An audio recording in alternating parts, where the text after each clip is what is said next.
minsan lang na-feature ng expert bigman skills trainer na si Jeff Codera, ang isang matangkad na player na mayroong good handles. At ngayong 2023, kumusta na kaya siya? At tignan natin ang lumalaking liga na tinatawag na IBL. Pagkatapos ni Brix Berzosa ay isa na namang taga-South ang bibigyan natin ng pagkakataon na ma-feature. Demigaya Wembanyama. Ang tinutukoy dito, ang player noon na naglaro sa CEU at sa MPBL na si Armand Demigaya. Well again, hindi natin siya kino-compare kay Wemby, pero siguro sa ligang ito, siya na siguro ang kanilang Wembanyama dahil lang siguro sa katangkaran at sa build ng katawan ay naging biruan na siya ay tuwagin sa pangalang iyon. Pero ano nga ba ang kayang gawin ng 6'8" na si Armand Demigaya? We'll appreciate natin. Meron siyang dissenting handles. Kung may pagkakataon lang, maganda na siya ay hindi sentro. Pero syempre no choice sa mga liga sa Pilipinas. Kapag meron kang height na ganyan, ay siguradong sa ilalim ang iyong laro. Pero sa ganyang mobile, ay magandang magawa niya. Ang tulad ng ginawa nila Carl Tamayo at Justin Baldazar na nag-transition sa 3-4. Listed din naman siya as power forward, pero depende nga sa liga. So kalimitan siya ay ginagawang sentro.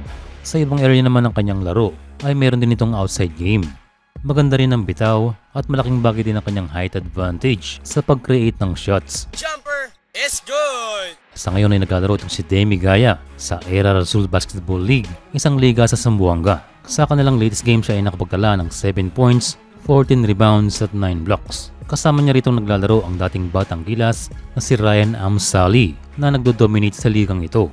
Well, ang maganda pa rin, sa dami ba naman ng players sa Pilipinas, ay meron pa rin na pwedeng laruan na liga. Although hindi lahat ay nabibigyan ng best opportunity, pero ang susi pa rin talaga ay nasa hard work ng player. Napatunayan na yan ng marami. Kaya sa ating mga player, huwag dapat sumuko at tuloy-tuloy lang sa paglalaro at pag-i-improve sa game na ito. Speaking of improvement, ay tila handa na itong Indonesia na i-level up ang kanilang liga dahil sa ngayon sa bawat roster ay nagla-line up na sila ng 2 hanggang 3 import, which is similar na sa Japan B-League.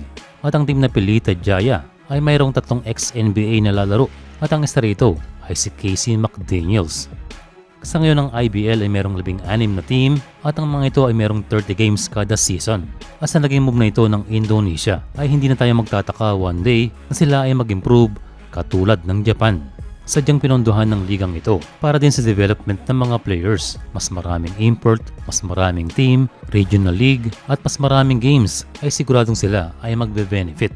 At ito ay patunay na kung gusto ay may paraan.